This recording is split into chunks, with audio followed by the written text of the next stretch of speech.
Good rising, wealthy family, and welcome to today's video. Thank you so much for coming and sharing some time with me. I love and appreciate you all. So before I jump into today's video, I just have a question, right? Just let me know I'm not alone, because I know I'm not alone, but I like seeking some validation, right? Have you ever had someone that was like so annoying and got on your last nerves, and you pointed out to them and said, hey, you're being annoying right now and you're really working my nerves? And they said, oh, I'm really working your nerves. How many words am I working? All of them? Let me work them some more. And you couldn't do anything. You just had to smile and grin and bear it and keep talking and being nice. Not because you're an elevated being, not because you're conscious, but because it was your fucking kids. So you got to be nice because your kids don't always know better, right? I'm not talking about the grown ones. I'm talking about the little ones, right? My 2-year-old is working me. Yeah, my 2-year-old really worked me, really worked me, and I'm going off of 3 hours of sleep. So, I just wanted some validation. That's all. Y'all validate me in the comments, please. I had to let him know, listen, you're coming in my life when I'm ascending infinite goddess, but I can tap back into 305 now. Yeah, I had a real live conversation with with my 2-year-old at about 4 a.m. this morning. Yeah. But to jump into today's topic, we're going to talk about separation and the illusion of it all, right? When you feel that you're separated and divided, when you feel like you're alone, it can be very disheartening, because if you're faced with something that seems bigger than you, that can overwhelm you, if you feel you're going at it alone, is more likely that you will succumb to the pressures, to the weariness, to the anxiety. It's more likely that you're going to fall into a lower vibration. And the individuals that have assumed power over this world, okay, over this world, the inorganic ones, they know that when we're all separated by race, by gender, by sexual preference, by religion, whatever, by money, by class, when they know that we're separated by that, they know that it's easier for us to fall into despair. And that is how they eat the elephant, right? Have you ever heard of that before? How do you eat an elephant? One bite at a time. See, if you try to attack an elephant, right, and go at it and charge it and boom, I'm gonna hit it all by myself, more than likely you're gonna get trampled, right? Elephants are very strong. They're humble, they're meek, they're smart, they're wise, and they're very strong. Okay? So the elephant will probably just hit you with their trunk and stomp on you with their hooves. Like, they don't care. But if you sedate the elephant and then start carving it up, it's not so hard. It's not so daunting anymore. So when the community of humankind is broken up and separated, now you're taking it one bite at a time. One bite at a time. Okay, someone's trying to rise up above the rest. Let's knock them back down. Let's remind them, no, you are alone. You are separate. You are not a part of the pack. And because we are social beings who love connections, hence why we came to this beautiful planet to learn and explore and go through the many different lessons of the human experience, because we love that connection, sometimes we will bond in our trauma and in our fears. We will bond in the despair and in the anxiousness instead of rising to the occasion, right?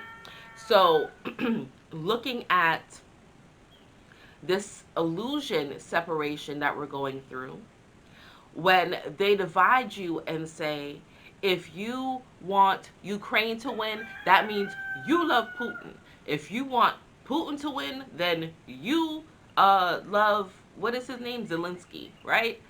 Separation, instead of saying, no, I don't actually, I feel that what they're doing altogether is wrong, but that's not a popular opinion, right?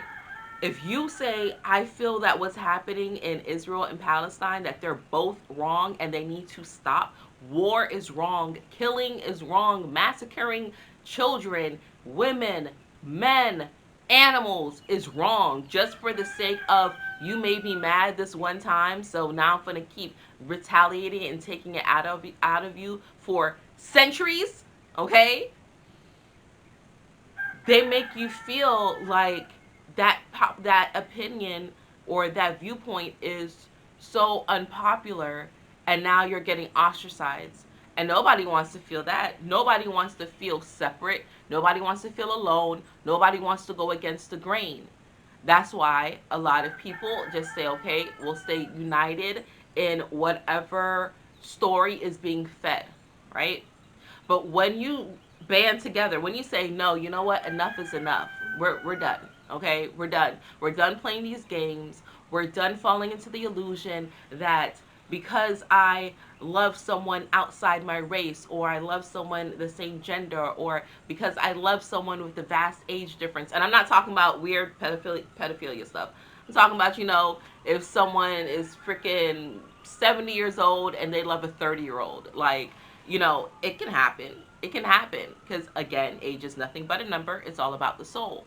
But when you bring those things up, or you say, okay, this is what it is that I want to do, it's always a gotcha, right? Now you have those individuals that are meant to keep the herd together, right? Stronger together, easier to um, band together and be stronger, right? Those that are meant to keep the herd mentality in check, they'll come in and start beating you down and making you feel less than. Oh, you want to be separate? Oh, you want to be different? Oh, you want to be outside the crowd? How dare you? What's wrong with you? Oh, you think you're better than us? Oh no, right? And throwing all these toxic, energetic feelings towards you that you're picking up, because again, we are beings that are sensitive to energy, and it makes you feel like shit. And no one wants to walk around again feeling that way. So they give you this separation. Pick a side. Pick a side. You got to pick a side. You got to be Democrat. You got to be Republican. When I did finally register to vote in, was it 2020 I registered? It was after Trump, after his first. So I think so, yeah. I registered to vote for the first time in my life. I was raised as a Jehovah's Witness, so we were always taught not to vote. And then as I grew up and I grew out the religion, I still was like, what am I voting for? Because these niggas ain't doing nothing for me, so I don't need to vote. But as I evolved in my thinking and started communicating with other individuals, I was like, oh, it is important because now my children are going to these schools. I see where my taxes are going for the area in which I live, right? So when I registered to vote, I registered as an independent because I'm not pledging my allegiance to none of y'all. I'm an independent. So as I see things fit, I will go with that individual. Now, when I registered to vote as independent, they started. I live in Florida, so I started getting all these pamphlets, flyers. If you're independent, you can't vote for a primary constituent, and I'm like, okay, well, whatever. Who cares? Oh, you're independent, so you're gonna miss out on this and miss out on that, and I'm like, I don't care, right? But they like to hit you with the fear of missing out, right? They try to make you pick a side, but no, I'm gonna walk in the middle. I'm gonna stay neutral, okay? I'm gonna tackle this elephant as it comes up in my face, one bite at a time, with other individuals that I know share the same thought process as me, right? We're the same like-minded individuals, but I'm gonna stay in the middle and I'm gonna form my own opinion, and I'll go from there. I'm not choosing one side of the bird or the other side of the bird, or one side of the aisle or the other side of the aisle, because then I'm imbalanced. When you stay in the middle, when you stay neutral and you allow yourself to form your own opinion, and then say, hey, people, hey, guess what? I form my own opinion and I'm still alive. And I still have my wealth and I still have my love. It's okay. Hey, join me over here with the free thinkers. Join me over here where we all get to choose and decide what it is that we feel is best for us. You're giving the green light. You're waving that flag. Like how those the airmen, I forget what they're called, the traffic airmen, waving in the airplane. Like, look, it's okay. It's safe here. It's safe. You can direct the flow of traffic. You know why every time when I come in and I share something in these videos, these thoughts that I have, right, from divine source, because I'm just the channel. So every time when I do these videos, it's coming directly from divine source. It's coming through my higher self. That's why it resonates with so many of y'all. I'm not talking to y'all every single day, taking a poll. Hey, what should I talk about? What are you going through? No, it's because I know I have people on the same frequency as me. But the powers that be, those inorganic ones that assumed, hey, we know what's best for everyone because we know all the secrets and we're gonna keep it a secret instead of giving it to y'all. We think that you're too, imbecile, you're too docile to make decisions for yourself. So here, we're going to decimate all the information and say, pick a side and limit your free thinking and not allow you to be, free and uh expansive. Because if you do that and everyone starts doing that, we're going to lose our power. And the thing about these inorganic ones, those that love to keep up the veil of illusion, those that love to keep the veil of illusion strong, they have to keep you separate and feeling lonely and docile because that's what they feed off of. They only care about themselves because that's the energy that they reign supreme in. They reign supreme in that lower bowel, so they got to keep you there so they can feed off of that shit. Because if everyone starts radiating high and vibrating high, beaming like the sun, it's going to burn them out. But the true children of light, the true children of the sun, we know better. We know better. We know what we are capable of, and we don't allow ourselves to be disillusioned. We recognize that the power that we desire is within us. And we know that although we may be unique, we may have differences, we are not different. We are not separate. We are not alone. We are never alone. So tap into that inner power. How do you tap into that inner power? Tap into your heart. What do you love? If you're going and you're doing something that you don't love every single day, you are separate. You're separating yourself from your divine source, your divine spark. You got to tap into what you love.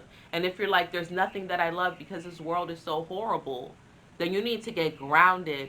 You need to release some of these excess energies that are pent up in your body. Go walk on the earth, go hug a tree, give yourself 30 minutes a day. You'll start to see your perspective switch. Start breathing in some fresh air. Start listening to these animals and not feeling like they're a burden.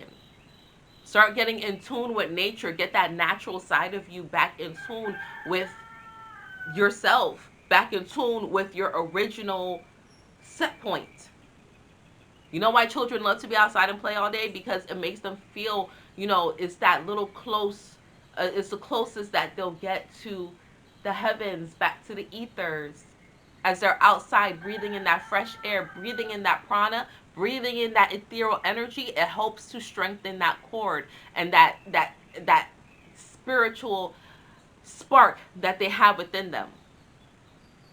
That's really why you should get outside. Okay?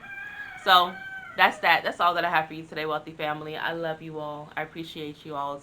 It's very, very early. I'm going to go get my tea and get my day going and go wake up this little boy because he didn't want to go to sleep till 7 o'clock this morning. 7 a.m. He went to sleep, y'all. Yeah, so that is that. I love you all. And until we connect again, stay alert, stay aware, and live in love.